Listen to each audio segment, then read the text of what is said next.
ಹೀಗೆ ಚಿಕ್ಕಬಳ್ಳಾಪುರ ತಹಸೀಲ್ದಾರ್ ಕಚೇರಿಯ ಎದುರು ಆಟೋ ಚಾಲಕರು ಮತ್ತು ಮಾಲೀಕರು ಸೇರಿ ಸರ್ಕಾರದ ವಿರುದ್ಧ ಧಿಕ್ಕಾರಿಗಳನ್ನ ಕೂಗುತ್ತಾ ಆಕ್ರೋಶ ವ್ಯಕ್ತಪಡಿಸಿದ್ರು. ಹೌದಾ, ಇರಾನ್, ಇಸ್ರೇಲ್ ಮತ್ತು ಅಮೆರಿಕ ನಡುವಿನ ಸಂಘರ್ಷದಿಂದಾಗಿ ಜಾಗತಿಕ ಮಾರುಕಟ್ಟೆಯಲ್ಲಿ ಕಚ್ಚಾ ತೈಲ ಮತ್ತು ಅನಿಲದ ಬೆಲೆಗಳು ಹೆಚ್ಚಾಗಿದ್ದು, ಇದರಿಂದ ಆಟೋ ಎಲ್ಪಿಜಿ ಗ್ಯಾಸ್ ದರ ಏರಿಕೆಯಿಂದ ಜೀವನ ನಡೆಸುವುದು ಕಷ್ಟವಾಗುತ್ತಿದೆ ಎಂದು ಅವರು ಅಳಲು ತೋಡಿಕೊಂಡ್ರು. ಇನ್ನು ಒಂದೊಂದು ಗ್ಯಾಸ್ ಬಂಕ್ನಲ್ಲಿ ಒಂದೊಂದು ದರ ನಿಗದಿ ಮಾಡಲಾಗ್ತಿದೆ. ಇದರಿಂದ ಆಟೋ ಚಾಲಕರು ಸಂಕಷ್ಟಕ್ಕೆ ಸಿಲುಕಿದ್ದಾರೆ. ಸರ್ಕಾರ ತಕ್ಷಣವೇ ಏಕರೂಪದ ದರ ನಿಗದಿ ಮಾಡಬೇಕು ಎಂದು ಒತ್ತಾಯಿಸಿದ್ರು. ಏನಾಗಿದೆ ಅಂದರೆ ನಮಗೆ ಗ್ಯಾಸ್ ಇವಾಗ ಹೆಚ್ಚಳ ಆದಾಗಿನಿಂದ ನಮಗೆ ನಮ್ಮ ಹೊಟ್ಟೆ ಮೇಲೆ ಹೊಡೆದಂಗೆ ಇದೆ. ನಮಗೆ ಇವಾಗ ಸಂಪಾದನೆ ಮಾಡಿದ್ದೆಲ್ಲ ಎತ್ಕೊಂಡೋಗಿ ಗ್ಯಾಸ್ ಬಂಕಲ್ಲಿ ಹಾಕ್ಬೇಕು. ನಾವು ಎತ್ಕೊಂಡೋಗಿ ಮನೆಯಲ್ಲಿ ಇದು ಮಾಡೋಕ್ಕಾಗ್ತಾಯಿಲ್ಲ. ಇವಾಗ ನಮ್ಮ ಪರಿಸ್ಥಿತಿ ಆ ಥರ ಆಗಿದೆ. ಇವಾಗ ನಾವು ಇವತ್ತು ಒಂದು 500 ರೂಪಾಯಿ ಸಂಪಾದನೆ ಮಾಡಿದ್ರೆ ಒಂದು 400 ರೂಪಾಯಿ ಗ್ಯಾಸ್ಗೆ ಹೋಗುತ್ತೆ. ಇನ್ನು ನಮ್ಮ ಗಾಡಿ ಖರ್ಚಿಗೆ ಏನಾಯಿತು ಇದೆಲ್ಲ ನೋಡಿದ್ರೆ ನಮಗೇನು 1 ರೂಪಾಯಿ ಉಳಿತಾ ಇಲ್ಲ. ನಮಗೆ ದಿನ ಇದು ದಂಧೆ ಮಾಡ್ತಾಯಿದ್ದಾರೆ ಅಷ್ಟೇ. ಇವಾಗ ಬಂಕ್ಗಳಲ್ಲಿ ದಂಧೆ ಮಾಡ್ತಾವ್ರೆ. ಅವ್ರಿಗಿಷ್ಟ. ಇವಾಗ ನಿನ್ನೆ ಅಷ್ಟು ಗಲಾಟೆ ಮಾಡಿದರೆ ಇವತ್ತು ತಿರ್ಗಾ ರೈಸ್ ಮಾಡಿದ್ದಾರೆ. ಏನು ಬಂತು ಪ್ರಯೋಜನ ಬಂತು? ಏನು ಬರ್ತಾಯಿಲ್ಲ ನಮಗೆ.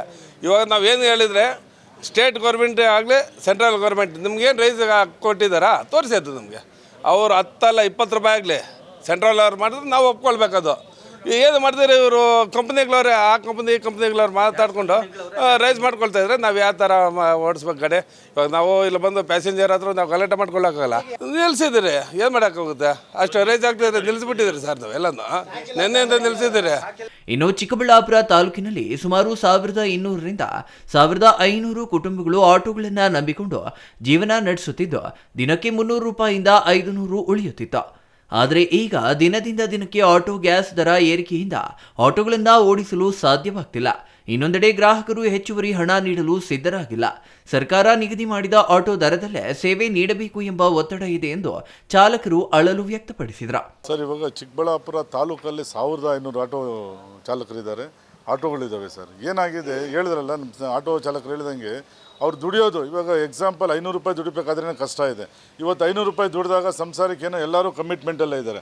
ಇವಾಗ ಗ್ಯಾಸ್ ದರ ಏಕಾಏಕಿ KGಗೆ ನೀನು 30 ರೂಪಾಯಿ ಜಾಸ್ತಿ ಮಾಡಿದಾಗ ದಿನಕ್ಕೆ ಪ್ರತಿಯೊಬ್ಬ ಚಾಲಕ ಏನಿಲ್ಲ ಅಂತಂದರೂ 8ರಿಂದ 10 kg ಇದು ಮಾಡ್ತಾನೆ. ಅವನಿಗೆ 300ರಿಂದ 500 ರೂಪಾಯಿ ಹೊರೆ ಆಗ್ತಾಯಿದೆ. ಅವ್ನು ಸಂಪಾದನೆ ಮಾಡಿರೋದ್ರಲ್ಲಿ 500 ರೂಪಾಯಿ ಎಕ್ಸ್ಟ್ರಾ ಆಗ್ತಾಯಿದೆ.